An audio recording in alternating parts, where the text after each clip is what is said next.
Hello and welcome to a very special edition of Frankly Speaking, and once again we have on the hot seat the Union Education Minister Mr. Dharmendra Pradhan. Dharmendra Pradhan जी नमस्कार। और आप बहुत कम नज़र आते हैं, उत्तर प्रदेश के आप in charge थे, हम तब से आपसे इंटरव्यू मांग रहे हैं। ये इतना संकोच क्यों है इंटरव्यू देने में? नहीं, उत्तर प्रदेश में जनता को हम कितना भी आभार प्रकट करें कम होगा।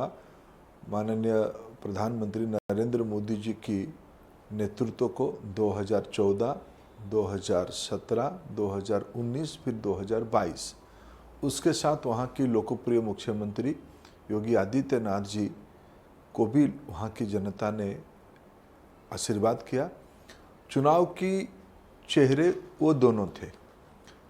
स्वाभाविक रूप में जनता की आस्था उन्हीं की कामकाज पे और उनकी गरीब कल्याण नीतियों पे लोगों ने भरोसा किया। मेरा एक मानना है कि नेतृत्व को ही लोग भरोसा करते हैं, संगठक अपना काम करता है। नेतृत्व की विजन, नेतृत्व की पॉलिसी, नेतृत्व की प्रोग्राम, नेतृत्व की स्कीम्स, उसी पे लोग भरोसा करते हैं। चुनाव उन्हीं के कारण जीता जाता है, जनता की निर्णय के कारण जीता जाता है, वही उसी पे जोर देना चाहिए। धर्मेंद्र प्रधान जी, लोग कहते हैं कि आप इतने इलेक्शन जीतते हैं, BJP is an election winning machine, और ये जो इलेक्शन आप जीतते हैं उसके कारण एरोगेंस आ गया है आप में, बहुत अहंकार आ गया है, और आज पार्लियामेंट में जो चल रहा है ये बीजेपी की सत्ता का अहंकार है, ऐसा विपक्षी दलों का कहना है। इस पर आप क्या कहें? देखिए, संसद को जो लोग चलने नहीं देते हैं, जो लोग सत्ता पक्ष तो डिबेट के लिए तैयार है, लोकसभा में और राज्यसभा में दोनों हाउस में पहले दिन से, राज्यसभा में आदरणीय चेयरमैन महोदय और लोकसभा में आदरणीय स्पीकर महोदय, दोनों ने डे वन से सत्ता पक्ष की साथ चर्चा करके डिबेट के लिए हम लोग तैयार है। किसी भी मुद्दे पे डिबेट के लिए जो आज देश के सामने प्रसंग है उसके ऊपर हम चर्चा है। लेकिन मामला कुछ और है। एक परिवार और एक राजनीतिक पार्टी देश में अपने आप को नियम से ऊपर मानते हैं।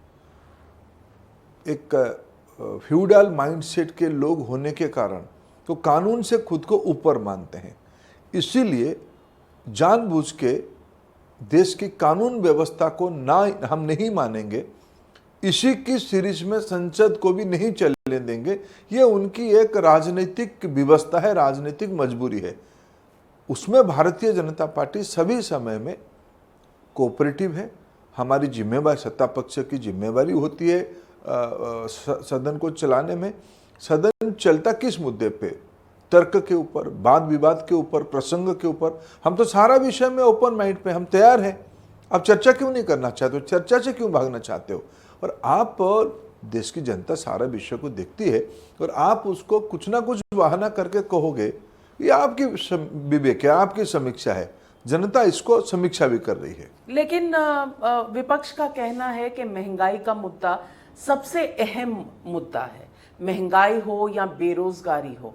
इस पर आपने चर्चा करने से मना कर दिया क्योंकि वित्त मंत्री उस वक्त अस्वस्थ थी।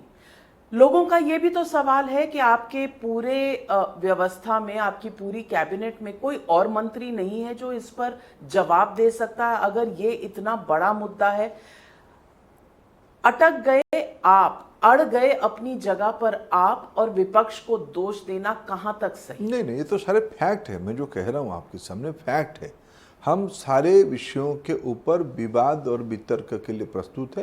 ये बात स्वाभाविक है, वित्त मंत्री जी की कुछ समय के लिए, 2-4 दिन के लिए निजी कुछ विषय था, तबीयत वगैरह इशू था, वो ठीक है, संसद में वो पहुंची है।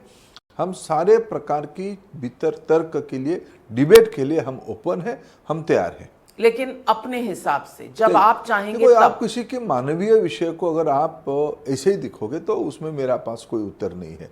आज हम सभी विषयों में तैयार हैं। और आपने कहा कि कांग्रेस की विवशता है कि वो अपने को कानून से ऊपर समझती है।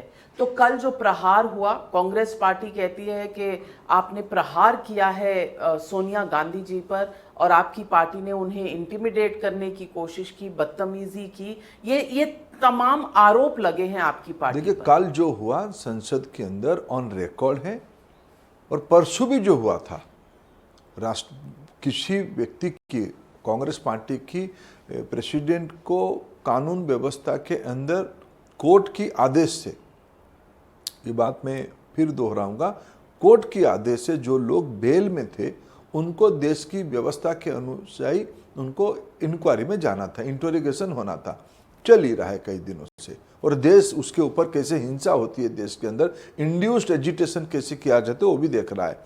उसी में अपना निष्ठा, अपना लॉयलिटी को प्रकाश करने के लिए, प्रकट करने के लिए अधीर रंजन चौधरी जी ने इस प्रकार की अपशब्द लगाया। देश की पहली बार एक आदिवासी महिला और उड़ीसा जैसे प्रांत से आए हुए एक महिला को जो राष्ट्रपति बनी है, राष्ट्रपति बनने के बाद सभी के होते हैं, उनको राष्ट्रपत्नी कहना। और ये कहते हैं, मैं उनकी बयान देख रहा था कि मैं बंगाली आदमी हूँ, मेरे गलती से छूट गया, ऐसा नहीं है। 2 बार राष्ट्रपति कहने के बाद जानबूझ के राष्ट्रपत्नी कहना, उसी विषय पे अगर आपत्ति होती है, कल जो आपत्ति हुई लोकसभा में, आखिर स्मृति जी ने कही क्या? कांग्रेस पार्टी की अध्यक्ष यहीं बैठी है, क्या उन्होंने अनुमति दिया था इसे कहने के लिए? क्या उनको उत्तर देना चाहिए? क्या ये प्रजातंत्र में ये जिम्मेवारी नहीं बनती है क्या? उतना ही तो कहा, इस पे इतनी क्यों बात बनी? आप असहिष्णु हो, आपकी ये पहली बार नहीं हुआ है।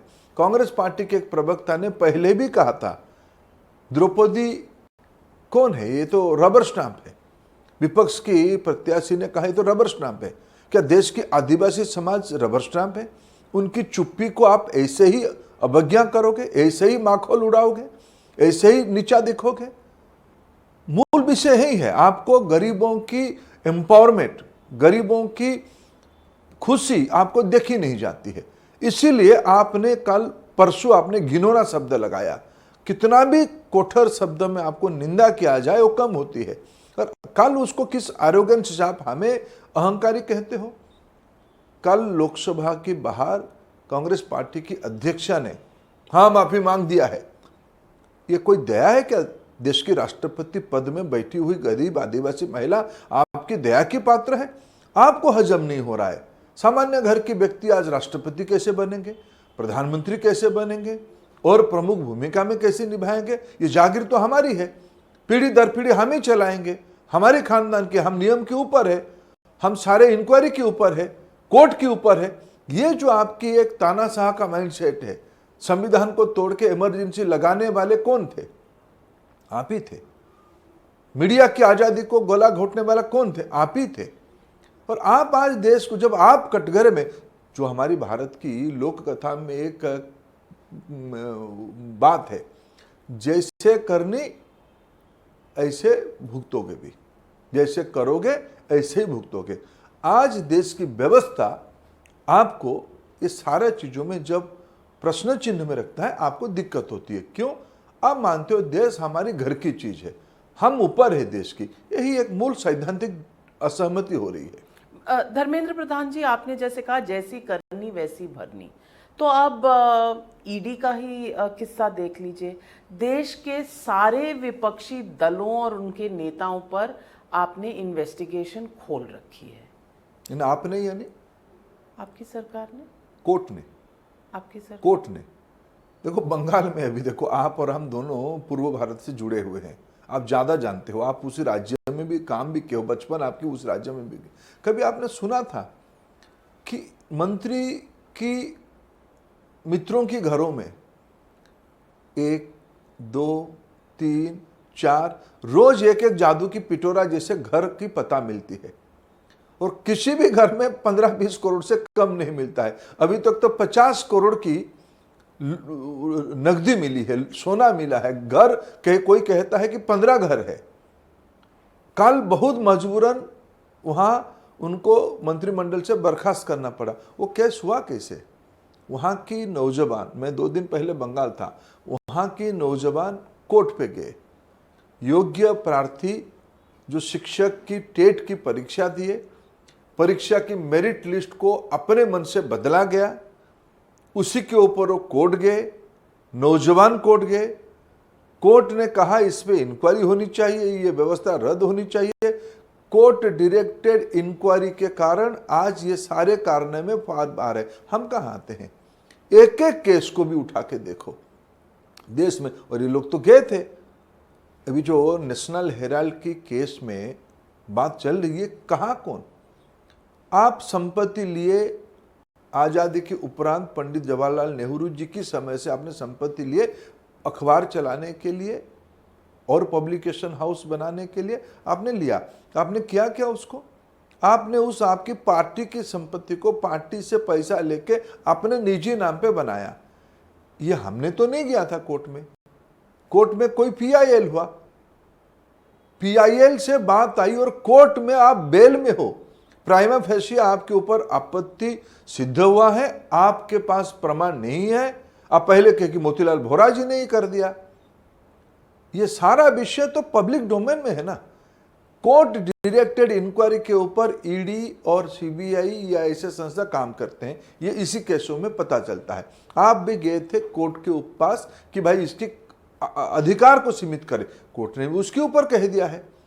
देश में देखो ये सारा विषय, आइन सबके लिए समान है। कुछ लोगों को लगता है हम आइन कानून के ऊपर है, क्यों? ये हमारी जागीर है। नाभिका जी, यही देश में प्रजातंत्र की एक विपरीत मानसिकता है। लोकतंत्र में ऐसा नहीं सोचा जाता है। कुछ लोग इस देश को राजशाही मानते हैं, उन्हीं को दिक्कत होती है। राजशाही मानते हैं आप कह रहे हैं। मैं इस पर एक और पूछूंगी। नारदा स्कैम, शारदा स्कैम, ये तमाम स्कैम पहले भी खोले गए, क्या हुआ है आज फिर तक? मैं आपको विनम्रता से कहूँ, खोले गए यानी आप जैसे कहते हो, पार्टी के राष्ट्रीय अध्यक्ष जेपी नड्डा जी ने पार्टी की हेडक्वार्टर इंचार्ज जी को कहा कि आप एक ऑर्डर निकाल दो, संगठन में इनको नियुक्ति दे दिया गया। ऐसे थोड़ी होती है। ये सारा विषय देश में इतने, हमारे देश में जुडिशियरी है, हमारे देश में पार्लियामेंट्री स्क्रूटनी है, हमारे देश में जनता की आवाज़ है, हमारे देश में चुनाव है। ये सारा विषय में हम कभी आइन को अपने तरीके से जाने देते तो आप कहते हो आप चुप हो जाते हो, हम आइन को अपने रास्ते में जाने देते हो आप कहते हो कि आप ज़्यादा टाइट करते हो। हम कहाँ आते हैं? हम भी उस सारे आइन के, हम सारे स्क्रूटनी के अंदर गए हैं। आप ये मत भूलिए कि हमारी नेतृत्व को भी आप में गुजरात में गलत बातों पे मिथ्या अपप्रचार करते हुए एक मनगढ़ंत बातों पे आपने दशकों तक घेरा, उसी कोर्ट ने उसको क्लीन चिट दिया है। एक भी प्रमाण नहीं था, फिर भी आपने स्क्रूटनी किया हमको, हमने तो रास्ते पे नहीं उतरा तो जैसी करनी वैसी भरनी, अब वो भर रहे हैं। देखो, जो षड्यंत्र करेगा, जो आइन को, जो कानून को अपने हाथ में अपने हितों के लिए मरोड़ेगा, तो उनको वो भी तो कानून के अंदर है। नेशनल हेराल्ड की विषय तो आप ही ने तो किया था, आपने तो टेट में बेईमानी आपने ही किया था। पर धर्मेंद्र प्रधान जी, सत्ता हमेशा तो नहीं रहती। अगर बीजेपी कल 2024 में, 2029 में कभी तो सत्ता से बाहर होगी, तो ये फिर आपके ऊपर होगा और ये फिर राजनीतिक तमाशा पूरी देश देखे। देखो, 74 में उस समय के नेतृत्व देश की संविधान को बदल दिया। शाहबानो केस में जजमेंट आया, अपने राजनीतिक इच्छा से नहीं हुआ तो कानून को बदल दिया, सुप्रीम कोर्ट की ऑर्डर को अनदेखा कर दिया। यह सुविधा की राजनीति बीजेपी नहीं करती, हम लोग लड़ते हैं। मैंने कहा ना कि भाई हम तो हमारे राष्ट्रीय अध्यक्षों को खोया है।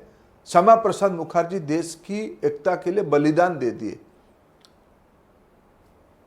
पंडित दीनदयाल उपाध्याय जी की हत्या हो गई। देश के अनेक विपक्षियों की, इमरजेंसी में कितने लोगों की हत्या हुई। आज भी देश में आतंकवाद के खिलाफ आवाज उठाने के लिए अनगिनत लोगों की बलिदान होती है। ऐसे नहीं सोचना चाहिए। और हम कोई किसी को डराने के लिए, सत्ता में रहने के लिए, हम जानते हैं प्रजातंत्र में कोई सत्ता में निरंतर नहीं रह सकता है, नहीं रहता है। लेकिन इसके अर्थ नहीं है कि सही को सही, गलत को गलत नहीं कहा जाए। और देश में मैं बिल्कुल मेरे देश की संविधान पे, देश की कानून व्यवस्था पे, देश की जुडिशियरी पे, देश की एग्जीक्यूटिव फंक्शनिंग पे, आफ्टर ऑल देश की जनता पे पूरा भरोसा है। उसी पे छोड़ देना चाहिए, उसको स्वीकार करना चाहिए। कुछ लोगों को उसमें दिक्कत है। पर लोगों का यह भी कहना है कि बीजेपी के किसी नेता पर कभी कोई इन्वेस्टिगेशन नहीं होती, बल्कि बीजेपी एक ऐसी वॉशिंग मशीन है कि अगर कोई दूसरी पार्टी छोड़कर बीजेपी में आ जाए, और ऐसा बहुत होने लगा है आजकल, आपके यहाँ जितने लोग आते हैं वो तमाम दूसरी पार्टियों से आते हैं। जब दूसरी पार्टियों में होते हैं, खराब होते हैं, आपके यहाँ आते हैं, पाक साफ सफेद हो जाते हैं, क्योंकि आपके पास एक वॉशिंग मशीन है। हिमंत बिस्वा शर्मा, मुकुल रॉय, ये तमाम, इनके ऊपर भी तो केस थे। आज तक शुभेंदु अधिकारी के ऊपर भी लोग सवाल उठाते हैं। मैं पूछना चाहती हूँ कि अगर कोई आपकी शरण में आ जाए तो आप उन्हें प्रोटेक्शन दोगे, तो ये भी तो एक माफिया राज ही हुआ। ऐसा नहीं, तो कानून के ऊपर कोई नहीं है, कानून के ऊपर कोई नहीं है। मैं उतना ही दो शब्द कहूं, कानून के ऊपर कोई नहीं जा सकता है, ना हमारा मंशा है कानून को अपने हितों के लिए हम मरोड़े। तो बीजेपी का कोई भी कानून से खिलवाड़ नहीं कर रहा। हम कानून में और जो पहले कर रहे थे और फिर बीजेपी में आ जाए वो सब पाक देखो, सफेद ये है। सारे के ऊपर मैंने कहा ना, इस देश में एक सुप्रीम कोर्ट है, देश में हाई कोर्ट्स हैं, देश में सेशंस कोर्ट्स हैं। ऐसा नहीं ना विकास जी, सारे तो पब्लिक डोमेन में है, लोगों के सामने है। सब समय में हम सभी कोर्ट्स को हमारी पक्ष में ओपिनियन देते, ऐसा नहीं है।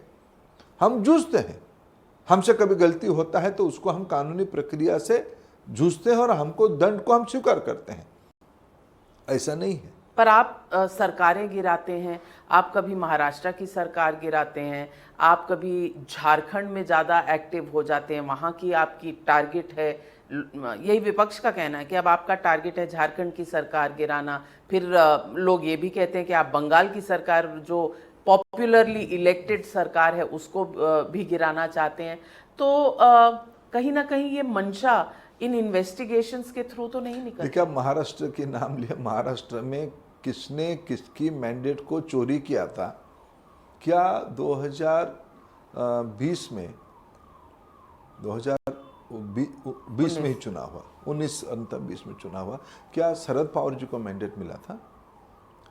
क्या राहुल गांधी साहब को मैंडेट मिला था? महाराष्ट्र में मैंडेट मिला था प्रधानमंत्री नरेंद्र मोदी जी की कामकाज को, देवेंद्र फडणवीस की नेतृत्व को, शिवसेना, हमारी साथ गठबंधन में इतना ताकत था उद्धव ठाकरे साहब में, तो पहले जाके महायुति करते, बाद में क्यों किए?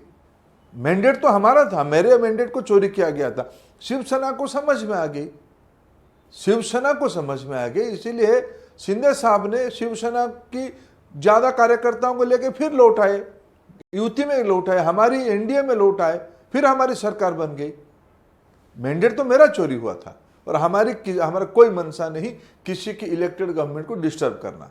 और बाकी झारखंड वगैरह की बात मत कहिए। झारखंड में आप आपकी पत्नी के नाम पे संपत्ति करोगे, आपके भाई के नाम पे संपत्ति करोगे, खुद के नाम पे संपत्ति करोगे, आप कैसे देश राज्य चलाओगे?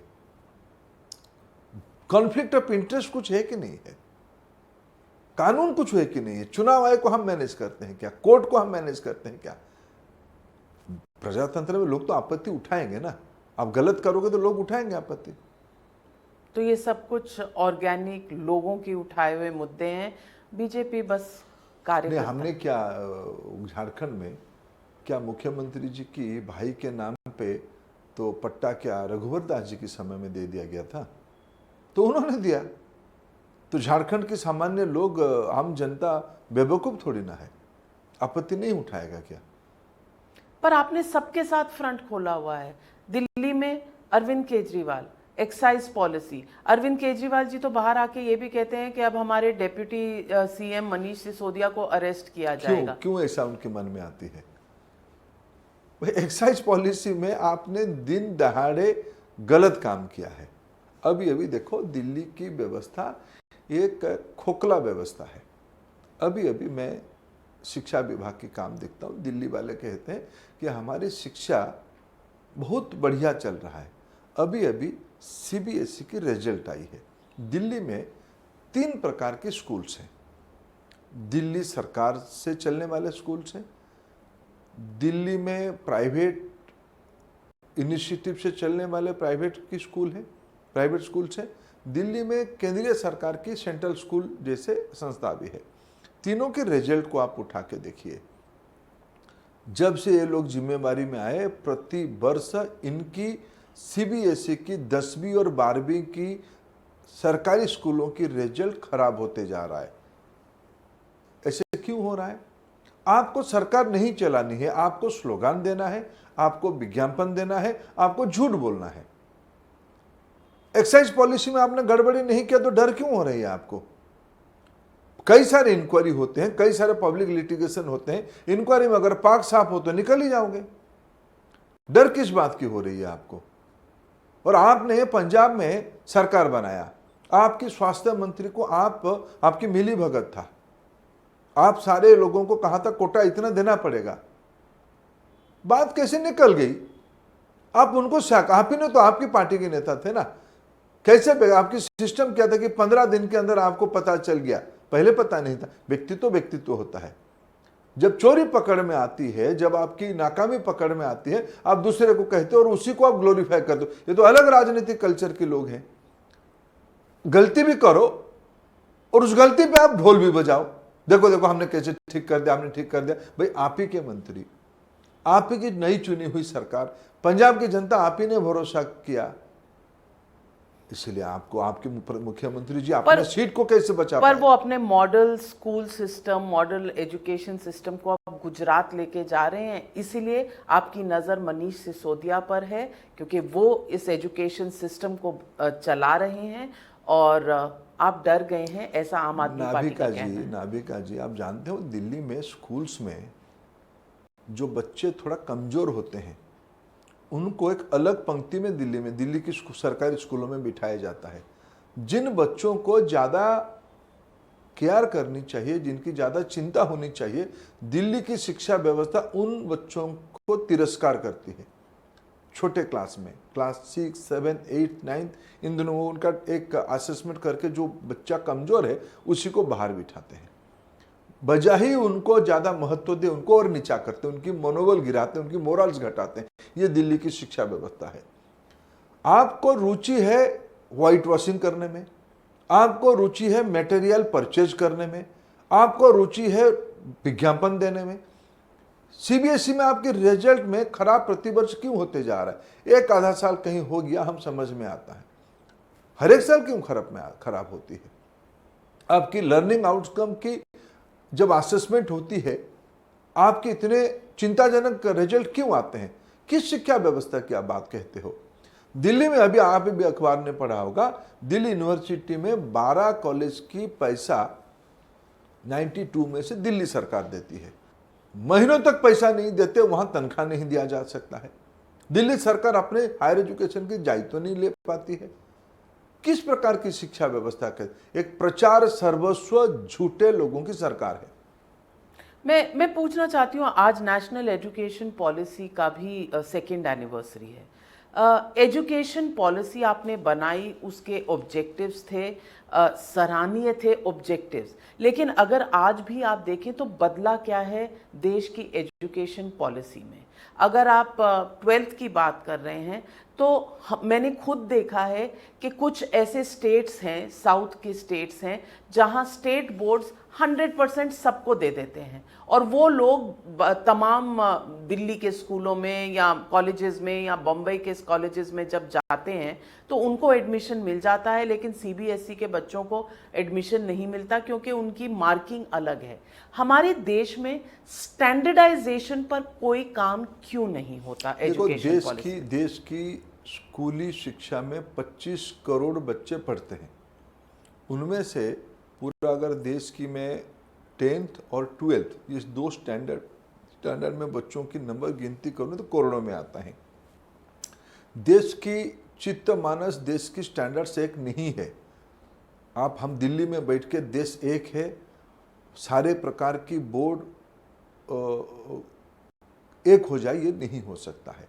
भाषा की विविधता है, भौगोलिक सीमाएं की चैलेंजेस है, सीमांत इलाके अपनी दुनिया है। ये सारे में सारे स्टेट्स एक प्रकार की क्वालिटी अपनाए, ये हम इंश्योर कराना चाहते हैं। स्टैंडर्डाइज हो, उनकी असेसमेंट इकट्ठा हो, उसकी चिंता क्या, एक बोर्ड नहीं हो सकता है। सीबीएसई एक मॉडल बोर्ड है। कई राज्यों ने अच्छे बोर्ड्स का भी परफॉर्मेंस है देश की। आखिर हमारे देश में आज़ादी की 75 साल हो गया, उसमें से ये नहीं हम कह सकते सारे अच्छे बच्चे सिर्फ सीबीएसई से आए हैं। प्रोविंशियल बोर्ड भी बहुत अच्छे हैं, अच्छे स्टैंडर्ड्स के हैं, ये बात सही है। कुछ राज्यों ने इन दिनों में एक पॉपुलिस्ट रास्ता अपनाई है, लेकिन धीरे धीरे, इसीलिए इस बार हमने, जब आपने अच्छा आज प्रश्न पूछा कि आज 29 जुलाई 2020 में 34 साल के बाद राष्ट्रीय शिक्षा नीति बनी थी, आज उसकी दूसरी साल, आज हम जन्मदिन मना रहे हैं। उसी अवसर में मैं इतना कहूं, हमारी देश की पूंजी मटेरियल वेल्थ नहीं है, हमारी देश की मूल पूंजी है ज्ञान आधारित, हमारी ये पूंजी है। शिक्षा को भारत की आम जन की जीवन को सुधारने के लिए भारत सरकार प्रयासरत है। उसमें 10वीं और 12वीं की परीक्षा गुणात्मक हो। आज जैसे इस बार हम लोगों ने सेंट्रल यूनिवर्सिटियों में एडमिशन करने के लिए एक कॉमन एंट्रेंस टेस्ट हमने CUET का व्यवस्था इसी साल से लगाया। जो प्रश्न आप कह रहे थे, कुछ बोर्ड्स में थोड़ा लिबरल मार्क्स देते हैं, उन राज्यों से भी हम बातचीत करते हैं, इनको फायदा नहीं होती है। लॉन्ग टर्म परीक्षा होती है, परीक्षा को डरना नहीं चाहिए। इसलिए प्रधानमंत्री जी हर एक साल आते हैं परीक्षा देने वाले बच्चों को मिलने के लिए, संबोधित करने के लिए, और वो वही कहते, परीक्षा को डरो मत, परीक्षा में मत पढ़ो, आप उसको एक सहजता से लो, आप उसको एंजॉय करो, आप उसको खुशी में सामना करो, तब जाकर आप उसमें अच्छा कर पाओगे। आपने कभी परीक्षा स्कूल में या कॉलेज में खुशी से दी है? मैं तो नहीं दे पाया था, मेरे को उस समय में नरेंद्र मोदी जी जैसे गार्डियन नहीं मिले थे, इसलिए कोई देश के प्रधानमंत्री हमको उस समय कहते हैं बेटा डरो मत, मैं शायद कोशिश करता। इसलिए परीक्षा देश में जनता के मन में, बच्चों के मन में एक बोझ है। इसीलिए तो प्रधानमंत्री जी आते हैं खुद बात करने के लिए। कभी कभी मेरे को जब पहली बार वो आए, मेरे मन में भी लगा था कि प्रधानमंत्री क्या बात करेंगे बच्चों के साथ। तब से उस प्रोग्राम को मैं देख रहा हूँ, इस बार तो स्वयं पास बैठ के देखा, जिस सहजता से वो बच्चों से बातचीत करते हैं, और एक देश के बच्चे उसको इंतजार करते हैं। उन्होंने किताब भी लिखा इसी विषय पे, देश की परीक्षा को सरल करना पड़ेगा, देश की परीक्षा को लोगों को आनंद से कन्वर्ट करना पड़ेगा। ये संभव है, इसी में पढ़ाई। तो फिर तमिलनाडु में इतने सुसाइड्स क्यों हो रहे हैं? देखो, ये तो एक सोशियो साइकोलॉजिकल इशू है। इस विषय पे देश की सिर्फ एक ही विषय पे नहीं है, दक्षिण भारत में कुछ प्रांतों में, आंध्र में, तमिलनाडु में, ये 2 प्रांत में भावना मूवी के लेकर तो ऐसी कुछ भी घटना सामने आती है। कुछ इतने भावनात्मक लोग हैं, इतना उनके मन सकारात्मक है, उसको एक पॉजिटिव दिशा देना पड़ेगा। इसलिए तो वहाँ की नेतृत्व काम भी कर रहा है, कोई भी पार्टी का हो, वहाँ की नेतृत्व सबकी। बच्चे अपने जिंदगी को इमोशन में गलत रास्ते पे ना जाए, सभी की जिम्मेवारी है, मेरे भी जिम्मेवारी है, आपकी है, वहाँ के लोगों की भी जिम्मेवारी है। इसलिए परीक्षा क्लिष्ट है, परीक्षा की पद्धति को बदलना पड़ेगा। सिर्फ परीक्षा को बदलने से नहीं होगा, परीक्षा के पीछे पढ़ाई की व्यवस्था को बदलने की आवश्यकता है। आगे की दुनिया को भी नया तरीके से बनानी पड़ेगी। ये सारा विषय राष्ट्रीय शिक्षा नीति में उल्लेख इस बार किया गया है। एक फंडामेंटल पैराडाइम शिफ्ट इस शिक्षा नीति की अप्रोच है, परीक्षा भी उसमें एक हिस्सा है। तो पैराडाइम शिफ्ट जो है, और अमित शाह जी ने बहुत काम किया इस नेशनल एजुकेशन पॉलिसी में भी। उनका कहना है कि देश में हिस्ट्री पर बहुत अलग तरह की इंटरप्रिटेशन हुई है। असली हिस्ट्री, असली इतिहास देश को बताया ही नहीं गया है। तो टेक्स्ट बुक्स में आप बदलाव लाने वाले हैं, चेंज लाने वाले हैं, क्योंकि विपक्ष का कहना है कि जो आपकी न्यू एजुकेशन पॉलिसी है ये इतिहास को डिस्टॉर्ट करने जा रही है, क्योंकि ये नागपुर एजुकेशन पॉलिसी है। देखिए, ये किसी की प्रजातंत्र में किसी की टिप्पणी पे हम क्यों रिएक्ट करें? विपक्ष की काम है अपना टिप्पणी देना, उससे हम अपने को, मैं तो उसको कसौटी मानता हूँ। वो प्रजातंत्र में, लोकतंत्र में विरोधी पक्ष का ही काम होना चाहिए। वो अपना टिप्पणी दे, हम उसमें से सीख लेनी चाहिए, उसको कसौटी माननी चाहिए। मैं तो मैंने मेरे भी सामाजिक जीवन 40 साल को हो गया। मैं हमारी प्रतिस्पर्धा, विरोधी तो कोई होना नहीं चाहिए प्रजातंत्र में, प्रतिस्पर्धा वालों को मैं ऐसे मानता हूँ। एक अमित शाह जी ने जो विषय कहा उसको आप उनको मिसकोट मत करें। उन्होंने कहा कि हमें किसी चीज़ को बदलने की आवश्यकता नहीं है, हमें जो सही चीज़ उसको लेने की आवश्यकता है। मैं नाविका जी एक कैरेक्टर के बारे में मैं आपको पूछना चाहता हूँ। क्या आप आलूरी सीताराम राजू जी को जानते हैं क्या? क्या आप लक्ष्मण नायक जी के नाम कभी सुने हैं क्या? क्या आप देश की सबसे कम उम्र की बलिदानी अंग्रेज हुकूमत के समय में बाजी राउत की बलिदान के बारे में जानते हो क्या? अमित शाह जी कहते हैं ये भी वीर रहे, ये भी शूर रहे। आलूरी सीताराम राजू आंध्र के इलाका में आदिवासियों में क्रांति किया था। बाजी राउत उड़ीसा जैसे प्रांतों में 12-13 साल की लड़का अंग्रेजों को चुनौती दिया था, मैं नौका में नहीं बिठाऊंगा आपको, गोली मार दी अंग्रेजों ने।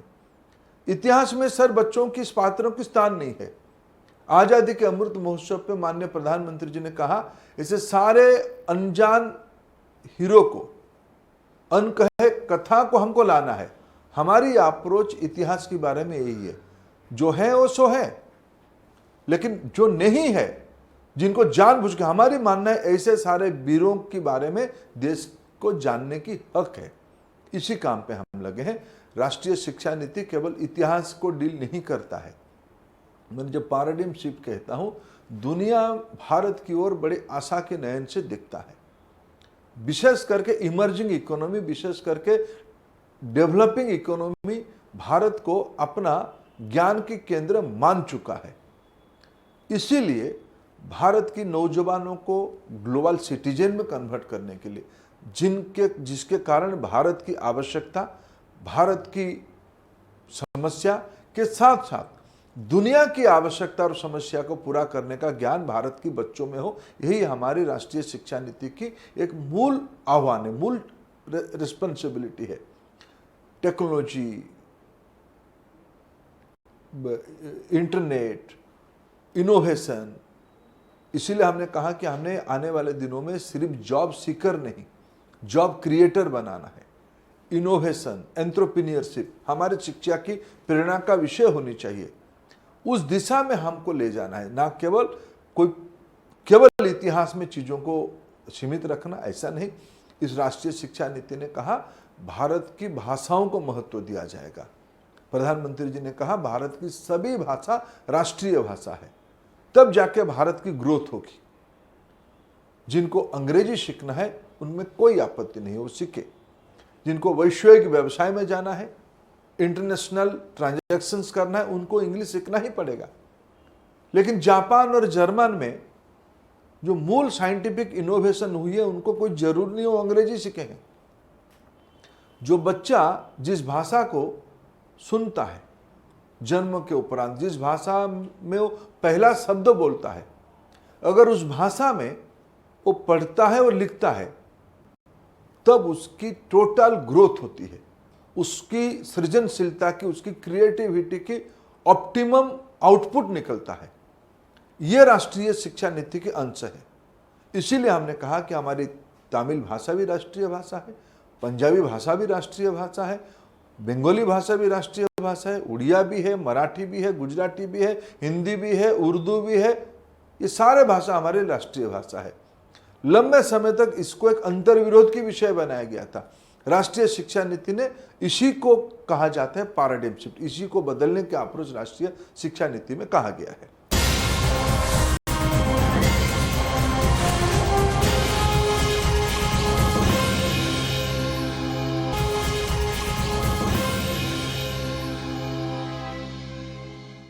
आपने बात की job seekers and job creators की, आप स्किल डेवलपमेंट मिनिस्टर भी हैं। स्किलिंग हो रही है, एजुकेशन हो रही है, लेकिन नौकरियां तो है नहीं। और नौकरियों के स्कैम हमारे सामने सब जगह खुल रहे हैं।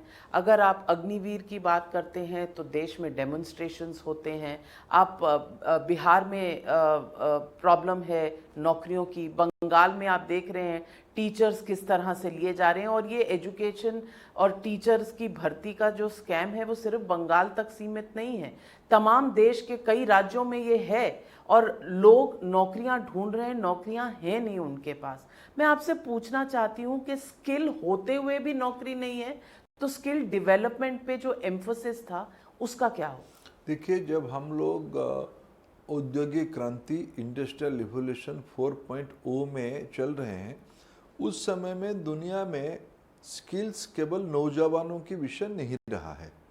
हमारी पूरा वर्कफोर्स, जो बच्चा क्लास 6 से रिसर्च तक पढ़ता है, जो बच्चा एक कामकाजी आयु में आ जाता है और अपनी अंतिम समय तक यानी 59 साल तक, ये सारे मानव संबल को, मैन पावर को इंडस्ट्रियल रिवोल्यूशन 4.0 के तहत अपने को रीस्किल अपस्किल करना ही पड़ेगा। ये काम पे भारत सरकार नीति, emerging skills, future of the job, ये सारा विषय पे बहुत गंभीरता के साथ काम कर रही है। हमें संभावना दिख रही है भारत के अंदर काम को अपग्रेड करना, हमारी इकोनॉमी आउटपुट उसमें से बढ़ेगी। उसके साथ साथ दुनिया में कई देशों में प्रधानमंत्री जी जाके समझौता करके आए हैं जहां हमें उनकी भी मानव संबल में भी हम योगदान कर सकते हैं। भारत के नौजवानों को रोजगार और स्वरोजगार उसमें से भी मिल सकता है। इसी व्यापक फ्रेमवर्क में इसीलिए प्रधानमंत्री जी ने पिछले मंत्रिमंडल की रिशफल में शिक्षा और skills, education and skill development दोनों को एक ही ब्रैकेट में लाके रखा है। बाकी रहा मूल, देखो इसे जब मैं कहता हूं कि हमारी शिक्षा नीति में मूल अप्रोच है जॉब क्रिएटर बनाना, चीज़ों को फॉर्मलाइज करना। मैं आपको एक सुखद सूचना दूं, पिछले दिनों में जब स्किल इंडिया, डिजिटल इंडिया की एक कार्यक्रम में प्रधानमंत्री जी ने कहा कि भारत आज दुनिया की डिजिटल ट्रांजैक्शन की 40% भारत में होती है। उसके अर्थ है नए जॉब्स निकल रहे हैं, उसके अर्थ है हम इनफॉर्मल इकोनॉमी को फॉर्मलाइज करते जा रहे हैं। हम देश में नए नए रोजगार कैसे नए तरीके से सृजन हो। मैंने कहा ना, टेक्नोलॉजी हम चाहे ना चाहे आ ही रहा है। उस शेर को हम सवार करें, उसके लिए खुद को तैयार करें। दो ही रास्ते में संभव है, एजुकेशन स्किल की ब्लेंडिंग में हम अपने नौजवान को तैयार करना पड़ेगा। और इंटरनेट दुनिया को गांव बना चुका है। आज वर्क फ्रॉम होम हम सभी किए कि नहीं किए कोरोना के समय में। देश की इकोनॉमी तो ठप नहीं हुई, ऑफिस की न्यू डेफिनेशन आ गई, प्रोजेक्ट्स के नया तरीके बन गए। ये सारा विषय को हमें अडॉप्ट करते हुए, ये बात सही है भारत की जिम्मेवारी में हम लोग हैं, तो इसके सारे नीति निर्धारण हमारे भी जिम्मेवारी बनती है। राज्य सरकारों के साथ मिलके इसमें व्यापक फ्रेमवर्क बनाना, हम काम पे लगे हैं। लेकिन ये भी आपके विरोधियों का, आपके क्रिटिक्स का कहना है कि 2 करोड़ जॉब्स पर ईयर का वादा था, तो अब तक 16 करोड़ जॉब्स होनी चाहिए थी, लेकिन कुछ लाखों में ही हुई है। देखो, आप जॉब की 2 डेफिनेशन है या 3 डेफिनेशन में कहूँ। इकोनॉमिक एम्पावरमेंट सरकारी नौकरी के थ्रू होती है, आप इसको ही जॉब मान जाते हो। इनफॉर्मल सेक्टर में, प्राइवेट सेक्टर में काम को हम जॉब माने या ना माने, जॉब है ही। जो सेल्फ एम्प्लॉयमेंट की ओर जा रहा है वो भी इकोनॉमिक एम्पावरमेंट है। पिछले बजट में नाबिका जी 7 लाख करोड़ की कैपिटल स्पेंडिंग सरकार ने प्रोजेक्ट्स में किया है। इसमें रोजगार सृजन हुआ कि नहीं हुआ, उसमें एंसिलरी इंडस्ट्री को काम मिला कि नहीं मिला, उसके कारण जॉब आई कि नहीं आई, ये सारा विषय को हमको इकट्ठा देखने की आवश्यकता है। तो यानी कि बेरोजगारी का मुद्दा इस देश में है ही नहीं। ना ऐसा नहीं, मैं विनम्रता के साथ कहूँ, देश की आकांक्षा बढ़ रही है, हमारी जिम्मेवारी बनती है उस आकांक्षा को पूरा करना।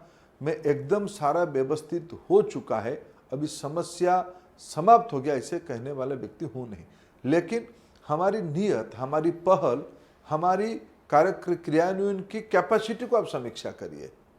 आप कभी देश में प्रधानमंत्री स्तर पे ये हुआ था क्या? महीने में एक बार बैठ के प्रगति प्रकल्प को समीक्षा करना, इसमें होता क्या है? दशकों से बंद पड़ा रेलवे प्रोजेक्ट, रोड प्रोजेक्ट, अन्य अन्य फैक्ट्री, अन्य अन्य सिंचाई के प्रकल्प आज क्रियान्वयन हो रहा है। उसमें काम की अवसर बढ़ रहा है कि नहीं बढ़ रहा है? और बीएसएनएल जो लॉस मेकिंग है उसमें 1,40,000 करोड़ और पंप किया जाएगा टैक्स पेयर्स का पैसा, ये भी हो रहा है, जबकि बीएसएनएल ने बहुत सालों से कंपेटिटिव होना छोड़ दिया है। आप जानते हैं, आप अगर चले जाएं किसी भी राज्य में और छोटी जगह में, तो आपको प्राइवेट ऑपरेटर्स के फ़ोन चलते हुए मिलेंगे, लेकिन बीएसएनएल का फ़ोन चलता हुआ नहीं मिलेगा, एमटीएनएल का फ़ोन चलता हुआ नहीं मिलेगा। इसमें good money after bad is being put, ये भी एक सवाल है। देखिए, कम से कम आप प्रधानमंत्री जी की नीति के बारे में आपको भरोसा इस बीच में हो ही गया होगा कि हमने कई प्रधानमंत्री जी कठोर निर्णय लेने के लिए उनकी परिचय है, उनमें वो नैतिक ताकत है, देश की जनता के हित के लिए कितना भी कठोर निर्णय ले सकते हैं। बीएसएनएल आज अपना भूमिका बदल रहा है। अनेक सालों के बाद पहली बार बीएसएनएल की प्रॉफिट होना शुरू हुआ है। एक्यूमुलेट लोन और एक्यूमुलेटेड लॉस की बर्डन उनके ऊपर है। बीएसएनएल जैसे संस्था कुछ स्ट्रैटेजिक इलाका में कुछ सरकारी कंपनियों को रखने की आवश्यकता है। बॉर्डर इलाका है, दुरंत इलाका है, आप कहते हैं प्राइवेट सेक्टर वाले सब जगह पे हैं, फिर आपत्ति क्यों आती है? गांव में इंटरनेट नहीं है, जंगल इलाका में इंटरनेट नहीं है, बॉर्डर इलाका में हमारी इंटरनेट कौन पहुंचाएगा? सरकारी कंपनी की आवश्यकता है। इसीलिए बीएसएनएल की प्रासंगिकता आज भी है। दूसरा सबसे बड़ा चीज है, देखो नाविका जी, इस देश में जब औद्योगिक क्रांति पहली बार हुआ, दुनिया में हुआ, हम लोगों की समझ में नहीं, हम परातंत्र में थे। दूसरे में हम मजदूर बने। तीसरे औद्योगिक क्रांति में हम सुपरवाइजरी स्तर तक गए। औद्योगिक क्रांति 4.0 में हमें मौका मिल रहा है हमारी नौजवानों को उसकी मालिक बनाने के लिए, उसकी मुखिया बनाने के लिए। बीएसएनएल नहीं रहेगा तो भारत में इंडिजिनस 5G कैसे आएगा?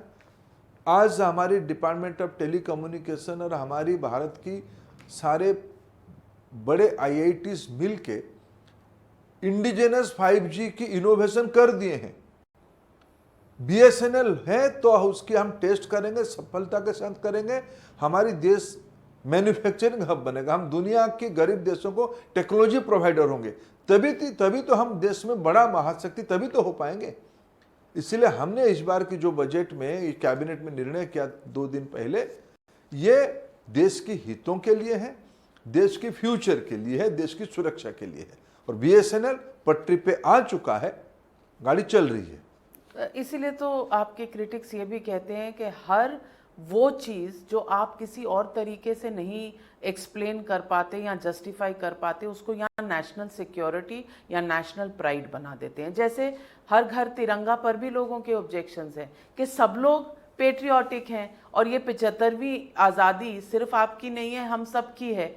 तो सबको बताना कि उन्हें झंडा लहराना चाहिए, इसकी ज़रूरत नहीं, क्योंकि आप सर्टिफिकेट देना चाहते हैं कि कौन पेट्रियट है कौन नहीं।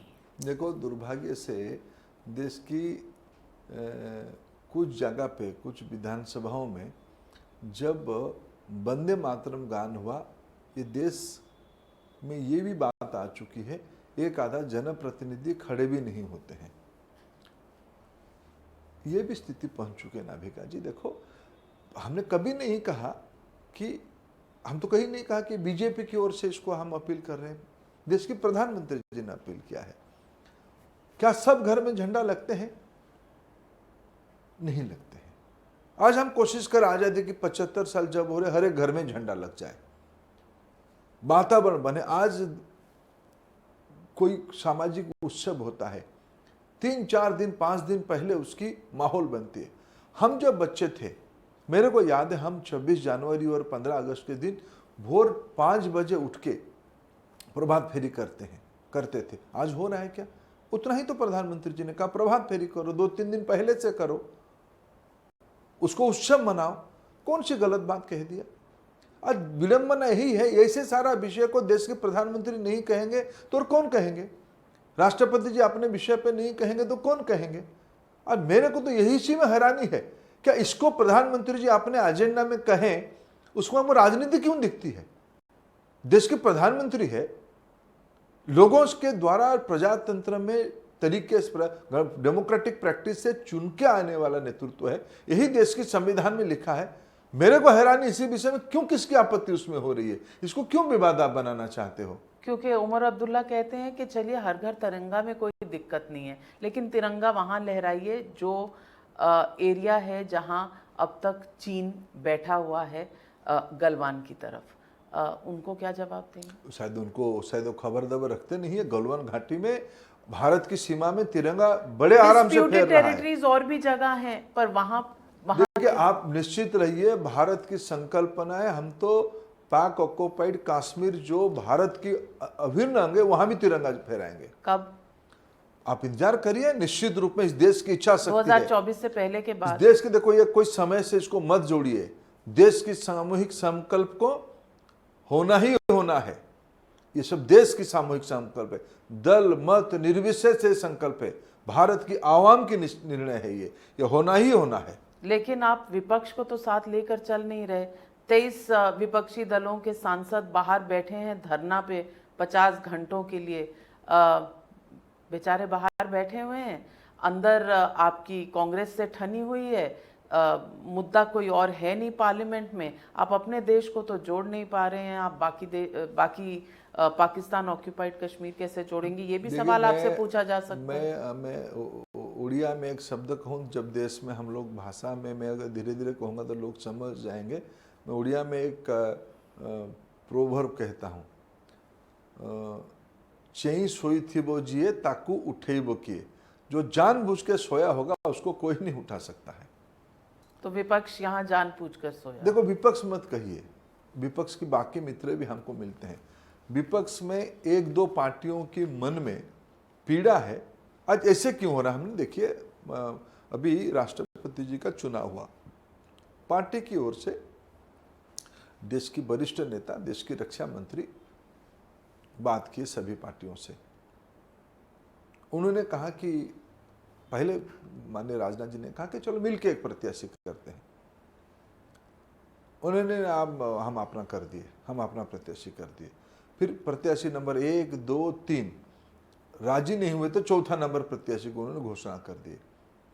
जब एनडीए की ओर से प्रधानमंत्री जी ने आदरणीय द्रौपदी मुर्मू जी का नाम लाया, फिर उन्होंने कहा हमको पहले क्यों नहीं बताया? अरे हम तो बताए थे आपको, पहले मिलकर तय करते, आपने इंतजार नहीं किया, आपने कर दिया। अब हुआ क्या नतीजा? आपको नाविका जी ध्यान है, जब हमारे 125 एमएलए की क्रॉस वोटिंग, 17 एमपीज की क्रॉस वोटिंग। तो फिर केरल में हमारे सदस्य हैं क्या? या केरल विधानसभा में भी हमने गड़बड़ी कर दिया? देखो, कुछ रियलिटी को विपक्ष के कुछ मित्रों को, विशेष करके राजशाही वाले एक दो खानदान को समझने की आवश्यकता है।